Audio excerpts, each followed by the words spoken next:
Alhamdulillah Sayyidina wa Maulana Muhammad ibn Abdullah asyhadu an la ilaha illallah wa asyhadu anna Muhammadan abduhu wa rasuluh. Amma ba'du. Yang kami muliakan, yang kami hormati sedaya para alim ulama, para kiai, para tokoh, wabil khusus segenap takmir yang luar biasa, habis-habisan waktunya dicurahkan untuk masjid, untuk rumah Allah.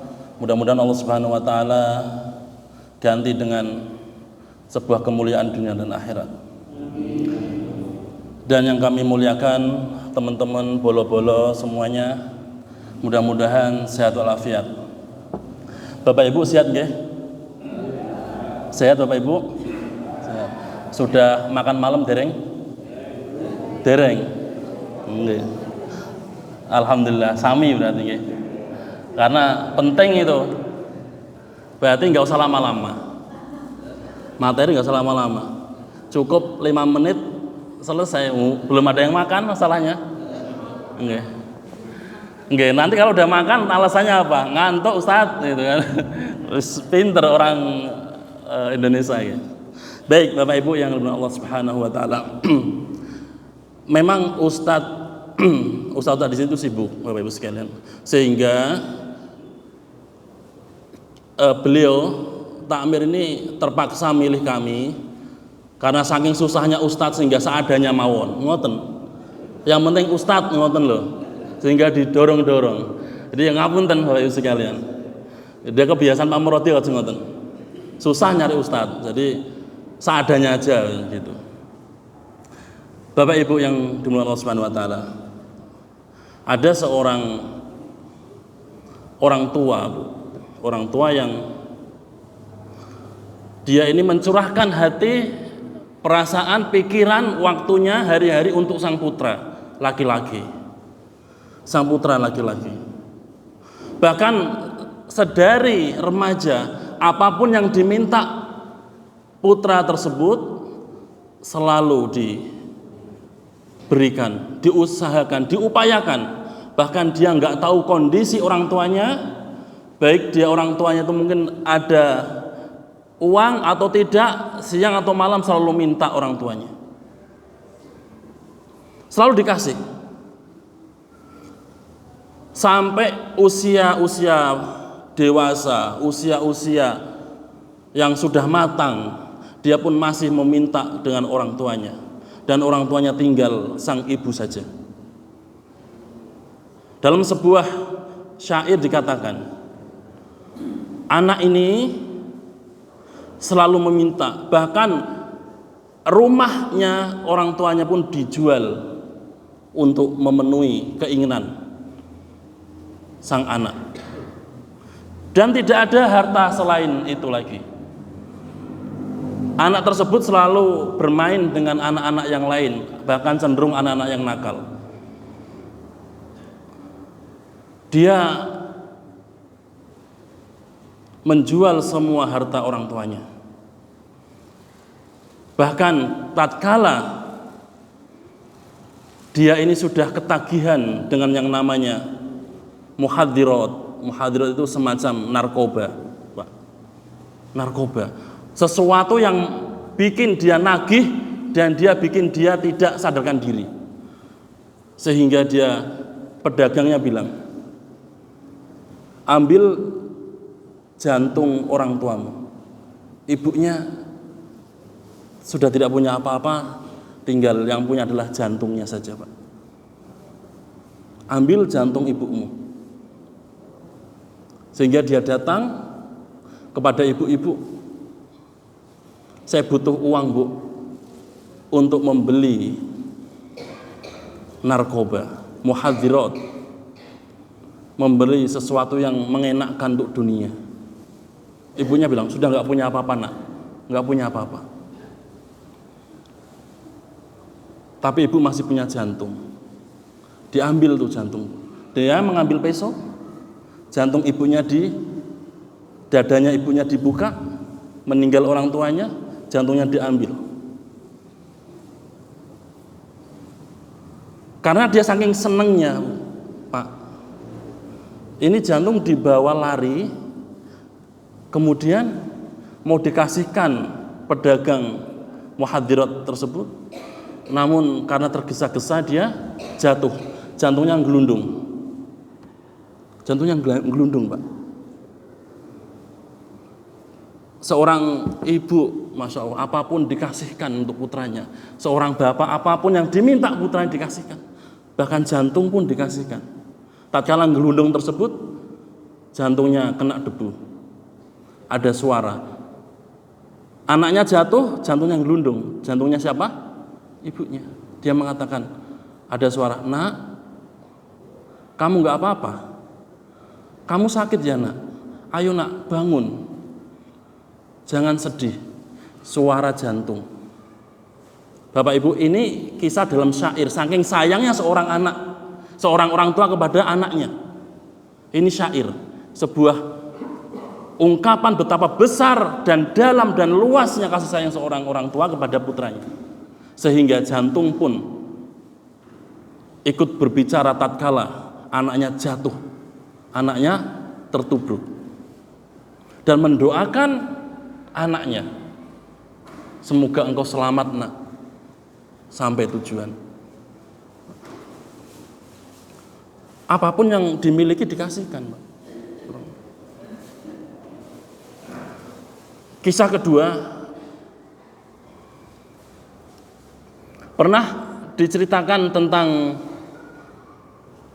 penjaga Hajar Aswad, Bapak Ibu.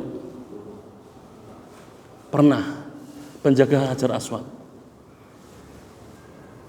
Dia sudah 30 tahun jaga Hajar Aswad. Ada seorang datang dari Aljazair. Datang dari Aljazair nih. Kemudian berdoa kepada Allah di depan Ka'bah, meminta keturunan.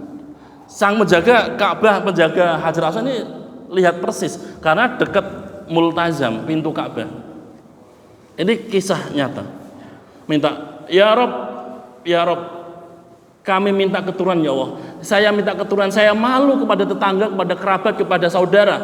Yang lain udah pada keturunan, udah punya, tinggal saya yang belum. Minta keturunan." 15 tahun kemudian dia datang lagi ke Ka'bah dan dia memohon, "Ya Allah, bunuh anak saya ya Allah. Matikan anak saya. Sudah mencela, sudah menghina, dan sudah mempermalukan keluarga kami." Tema kita tentang doa, Pak. Tentang doa. Doa. Kemudian akhirnya yang meminta, yang mohon tadi diajak oleh, ditarik keluar Ka'bah, keluar pelataran, dinasihatin. Berdoanya nggak seperti itu. Berdoanya minta anak yang soleh, minta anak yang baik, minta anak yang berbakti kepada Allah dan Rasulnya. Karena dengan kedalaman dan konsentrasi dan dengan husnudzon yang penuh, doanya dikabulkan Allah Subhanahu wa taala. Bapak Ibu yang dimuliakan Allah Subhanahu wa taala, setiap pribadi kita punya masalah. Leres mboten? Ibu punya masalah mboten, Bu? Banyak. Tapi kadosnya panjenengan, khususnya bapak-bapak ini mboten gadah masalah kadosnya. Kelihatan subur-subur gitu kan. Enggak punya beban hidup, enggak punya kreditan, kelihatan jenengan. Insyaallah. Makmur. Nggih.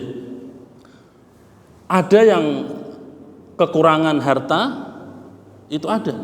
Bahkan ada yang terlilit hutang, juga ada. Dan sampai hari ini ada yang masih berdoa meminta kepada Allah Subhanahu wa taala, minta keturunan juga ada.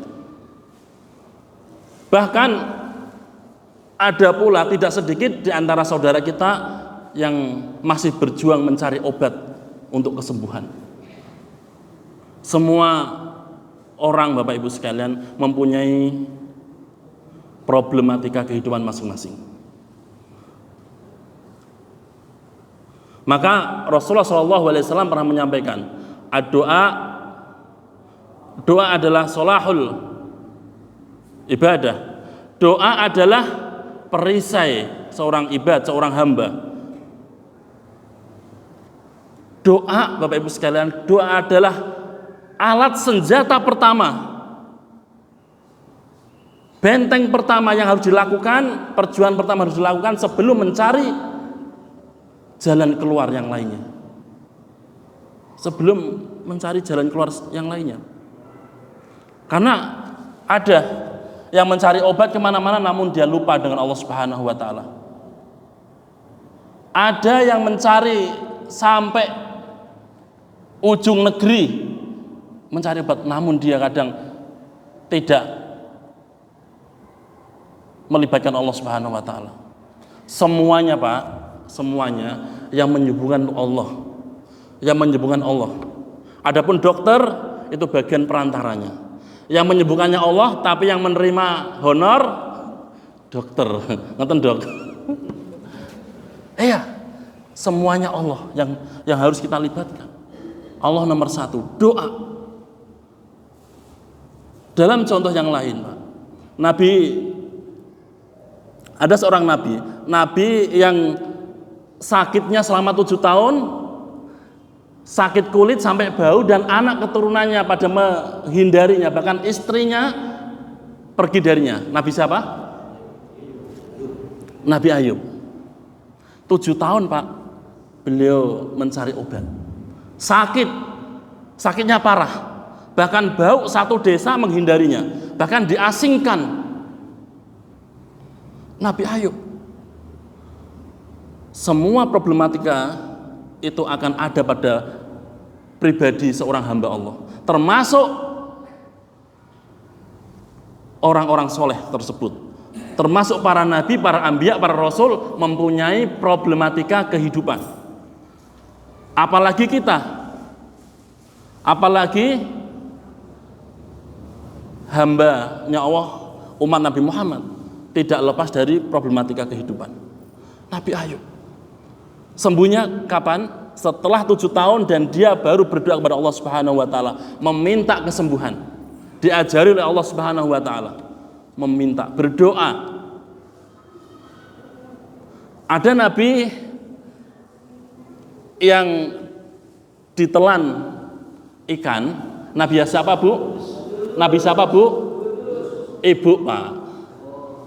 Sinten? Halo? Jamaah. Oh, jamaah. Nabi Yunus namanya. Nabi Yunus, Bu. Santai mawon. Nabi Yunus, subhanallah. Dalam sebuah buku tafsir Ibnu Katsir, Nabi Yunus ini dalam 3 kegelapan. Gelapnya perut ikan, gelapnya malam hari, dan gelapnya lautan. Gelap gulita. Ditelan tuh enggak sejam 2 jam, Pak. Berhari-hari terombang-ambing dalam lautan tuh, Nabi Yunus. Problem enggak kira-kira? Problem. Tadi Nabi Ayub jelas punya problem yang mencari obat kesembuhan. Nabi Ayub juga mempunyai problem kehidupan, ditelan ikan lagi, ikan hiu atau ikan paus, Pak. Ikan apa, Pak Santing? Yang jenengan pedagang ikan. Yang penting ikan besar ya. Nggih. Subhanallah. Ikan dalam 3 kegelapan, betapa gelapnya dan betapa susahnya. Subhanallah. Kemudian Nabi Yunus berdoa kepada Allah Subhanahu wa Ta'ala, fanada fid dzulumat. Dalam kegelapan itu Nabi Yunus berdoa, alla ilaha illa anta subhanaka inni kuntu minadz dzalimin. Subhanaka inni kuntu minadz dzalimin. Sangat mudah bagi Allah untuk kemudian melepaskan Nabi Yunus dan dibawa ke pinggiran pantai beserta dengan ikannya, diantar. Pak, salah satu sebab mustajabnya doa itu langsung pengakuan kepada Allah Subhanahu wa taala seperti Nabi Yunus, inni kuntu minadz-dzalimin. Ya Allah, saya sering berbuat zalim kepada Engkau ya Allah. Tatkala jenengan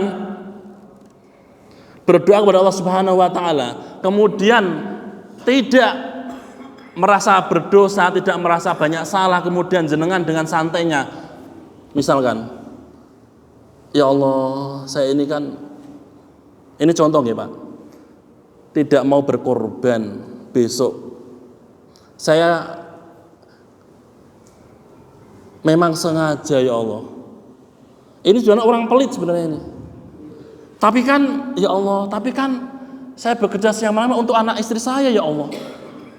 Membenarkan diri. Saya memang ada uang ya Allah. Tapi kan seperti itu. Tupa tapi seperti ini. Ini bentuk ketika jenengan minta rizki, kemudian jenengan malah ada pembenaran di situ. Ini tidak cocok dalam kaidah berdoa. Berdoa itu pengakuan banyak dosa, banyak kesalahan kepada Allah Subhanahu wa taala. Inni kuntu minadz-dzalimin. Ya Allah, saya banyak dosa ya Allah, saya banyak berbuat zalim, saya banyak berbuat salah ya Allah. Ini salah satu cara orang-orang soleh, para nabi berdoa kepada Allah Subhanahu wa taala. Kemudian Bapak Ibu sekalian, Nabi Zakaria. Nabi Zakaria ini omnya Maryam. Maryam ini yang melahirkan Nabi Isa. Nabi Zakaria sudah puluhan tahun tidak mempunyai keturunan. Nabi Zakaria sudah tua, wasta'ala ra'su saiba, dan rambutnya sudah mulai putih, sudah memutih, artinya sudah usia lanjut. Namun kullama dakhala 'alaiha Zakariyal mihraba wajada indaha rizqa. Ini cara berdoa juga, Pak. Nabi Zakaria ini kemudian merawat, melindungi Maryam di suatu tempat, ditaruh satu mihrab seperti tempat ibadah, Pak, atau kamar khusus untuk ibadah Maryam. Dan Maryam setiap disajikan makanan selalu sudah ada hidangan nampan di situ penuh dengan buah-buahan dan makanan-makanan yang lezat tentunya. Bahkan dalam tafsir itu buah tersebut tidak ada di musim dingin, namun ternyata ada. Tatkala di musim panas itu buahnya berbuah, musim dingin itu ada.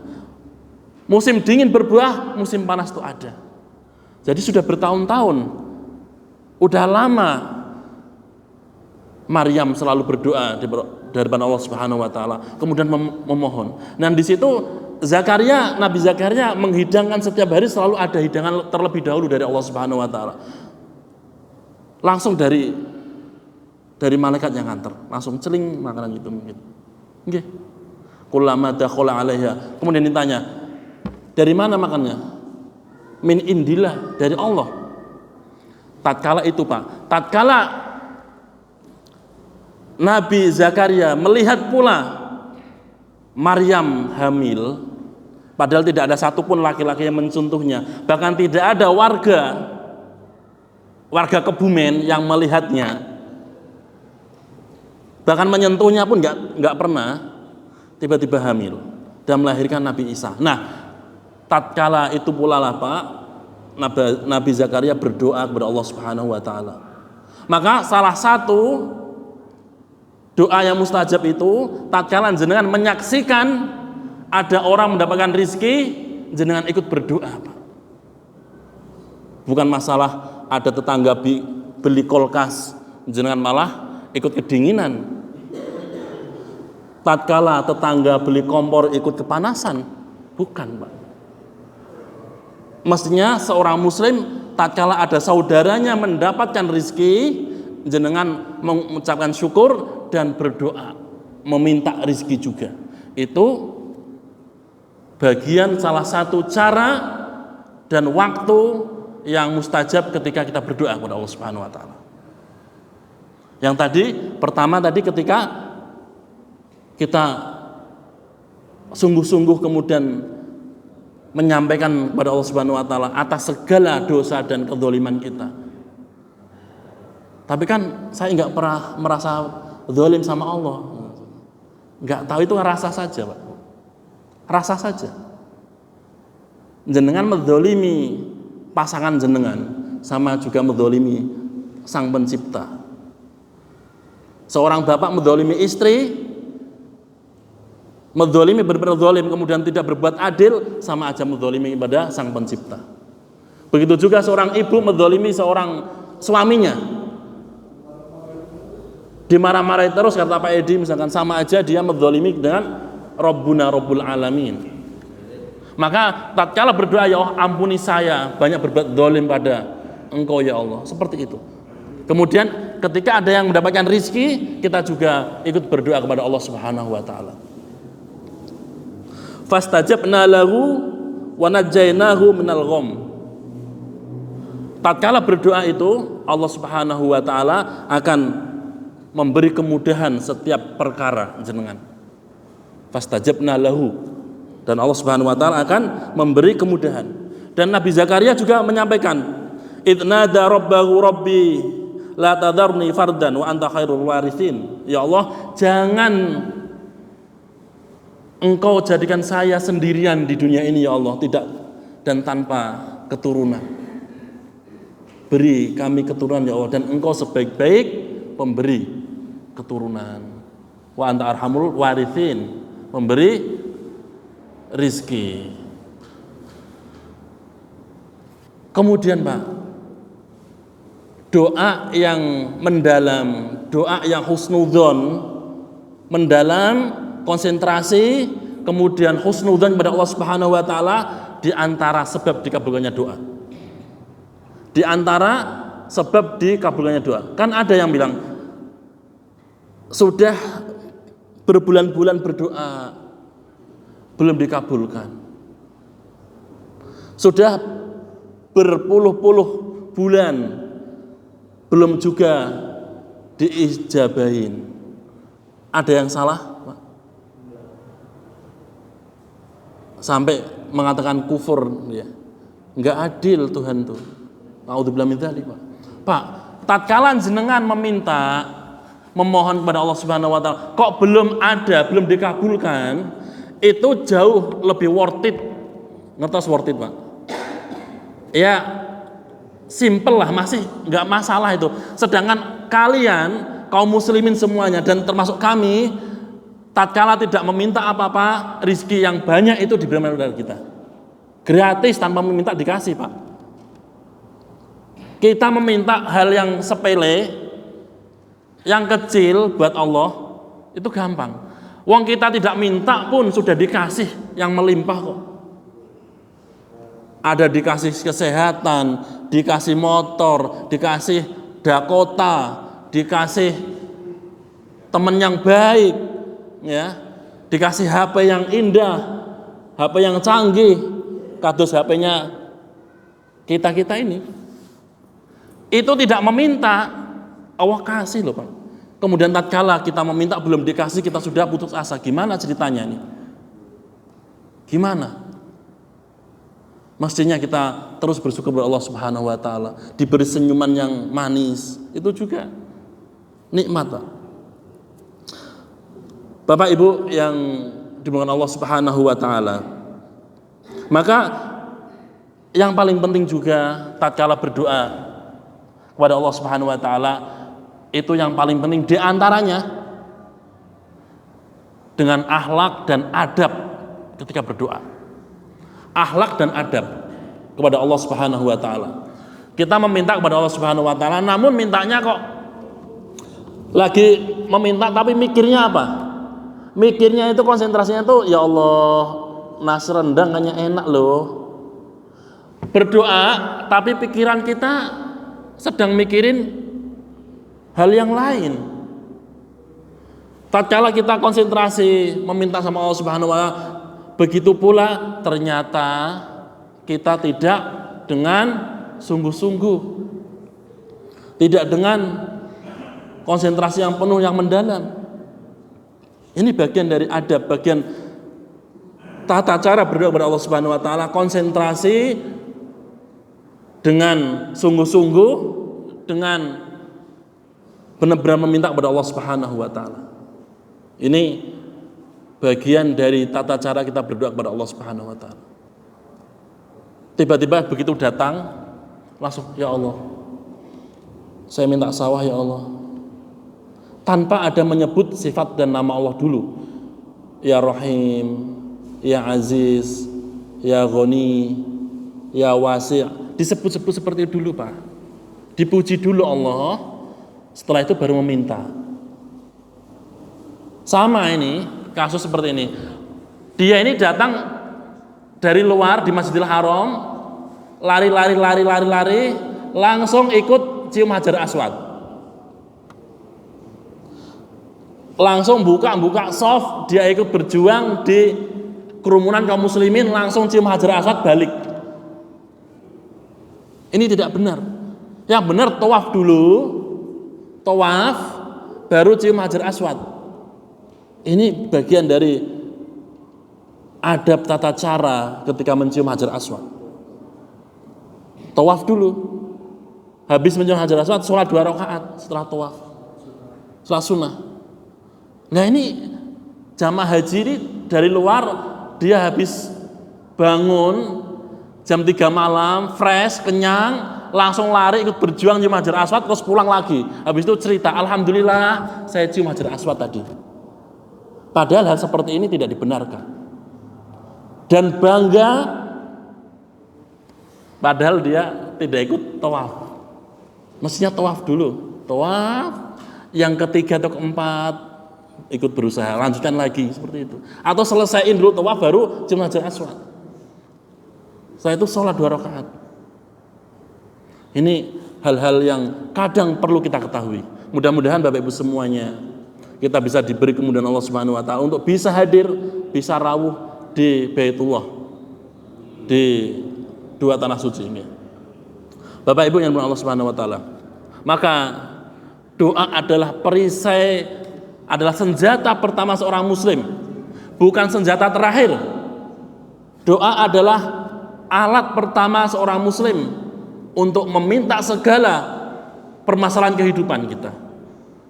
Segala gundah gulana kita sandarkan kepada Allah Subhanahu wa taala. Kita meminta kepada Allah Subhanahu wa taala, bukan meminta kepada makhluk yang lain. Itu nanti. Ketika jenengan meminta kepada makhluk yang lain, isinya adalah kecewa, sakit hati, Pak. Semua hal. Sudah bersandar kepada Pak Dokter, dan di sini ada dokternya, udah ganteng lagi. Bersandar pada Pak Dokter, ternyata dokternya juga tidak sesuai misalkan, sakit hati. Kalau kita udah sandarkan kepada Allah Subhanahu wa taala, kemudian ke Pak Dokter, apapun yang terjadi, apapun yang ada, insya Allah kita akan lebih plong. Selain itu juga ini bagian dari ibadah kepada Allah Subhanahu wa taala. Arti dari tauhid kita kepada Allah Subhanahu wa taala. Tawakal yang pertama kepada Allah Subhanahu wa taala dulu. Senjata pertama, ibarat perang, senjata pertama itu adalah Allah Subhanahu wa taala. Berapa menit lagi, Pak? 12 menit. Senjata pertama berdoa. Ketika perang Badar juga, perang Badar, Pak, ya Allah. Ini perang Badar. Pripun, Bu? Perang Badar 300 muslim berhadapan dengan 1000 orang kafir Quraisy dengan persenjataan yang komplit saat itu. Problem Rasulullah juga ini saat itu. Subhanallah. Nabi Muhammad berdoa, Pak. Berdoa. Dalam doanya, idlam najaha au kama qol. Jika engkau tidak menangkan kami ya Allah, engkau tidak akan disembah lagi setelah ini. Karena saat itu semua kaum muslimin keluar, dan ini bagian dari ada tidaknya agama Islam. Nabi Muhammad berdoa, meminta kepada Allah Subhanahu wa taala sampai selendangnya jatuh, serbannya jatuh.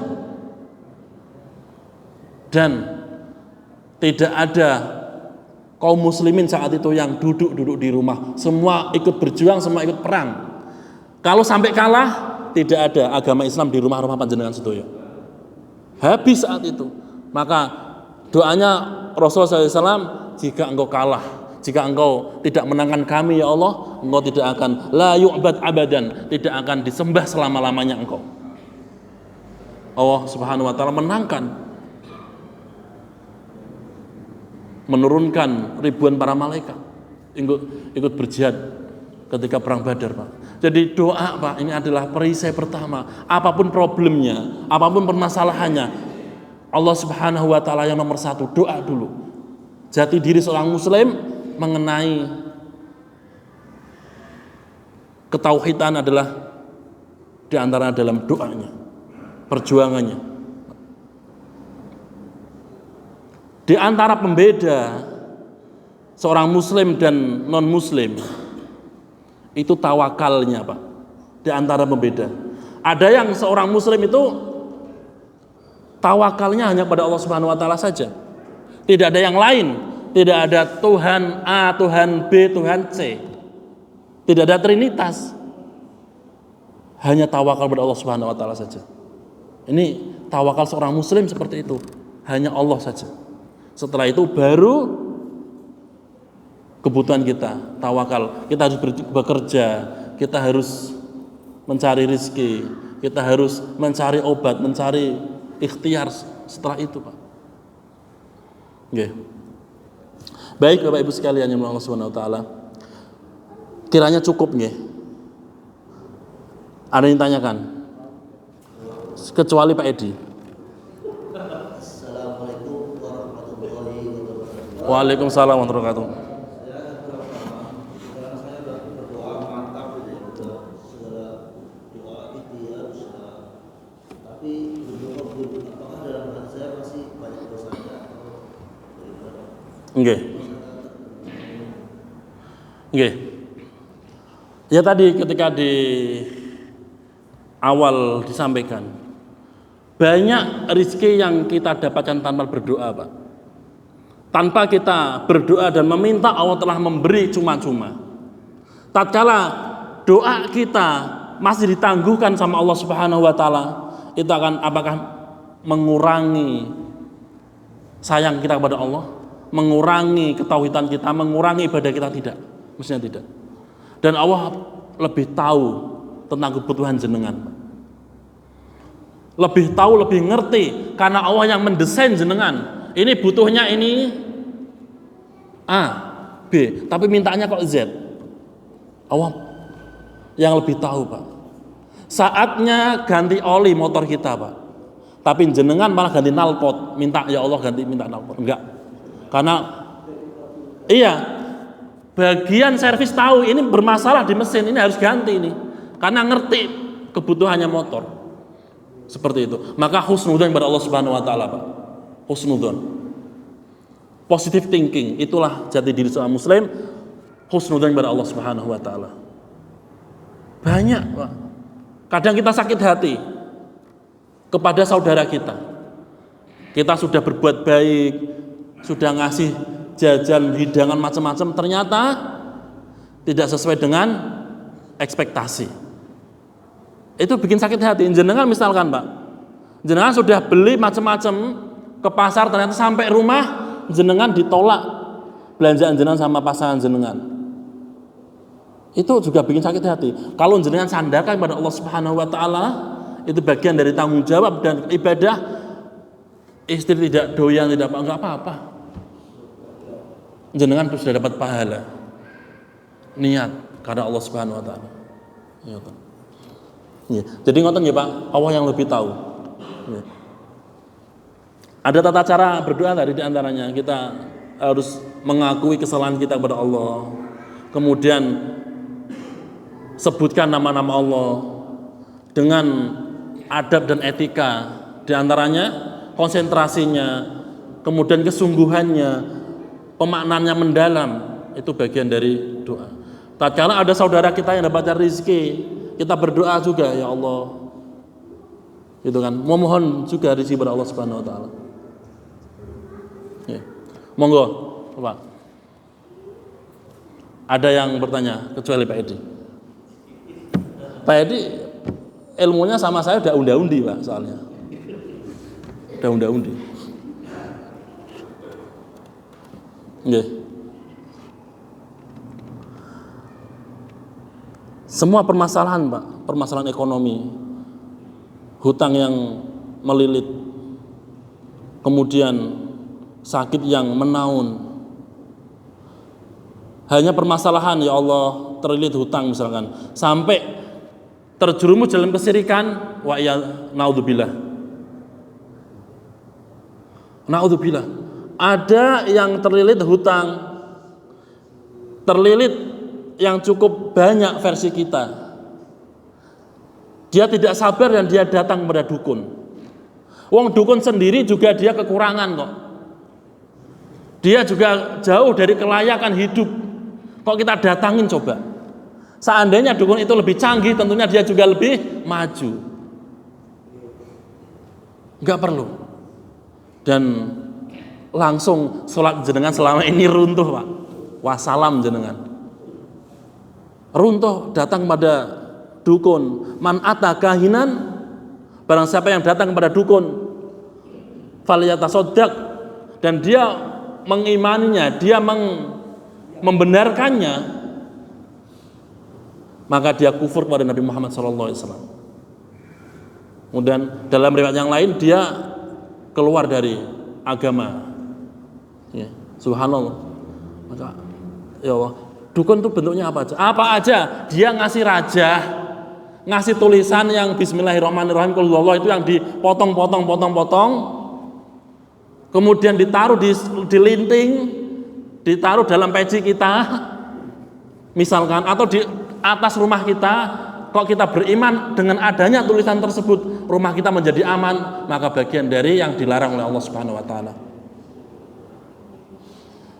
Menaruh janur, menaruh ketupat, menaruh tebu dan macam-macamnya, dan kita mempunyai keyakinan itu adalah sebuah hal yang mendatangkan kebaikan, maka itu bagian dari yang dilarang dalam agama, Bapak Ibu. Ndamel griya, di situ ada ketupatnya, wonten mboten? Di situ ada kemudian pisangnya. Memang adat, oke adat, Pak. Tapi sampai kita mempunyai keyakinan ada hal sesuatu yang membuat kita menjadi yakin dengan adanya itu semakin baik rumah ini, maka itu tidak tepat, tidak baik. Seorang muslim hanya kepada Allah lah kita bertawakal. Dibacain Al-Baqarah, Pak, yang benar. Dibacain Al-Quran rumah kita. Dibacain surat-suratan yang benar. Bukan hanya dikasih ketupat, setelah itu nggak pernah dipakai ngaji rumahnya.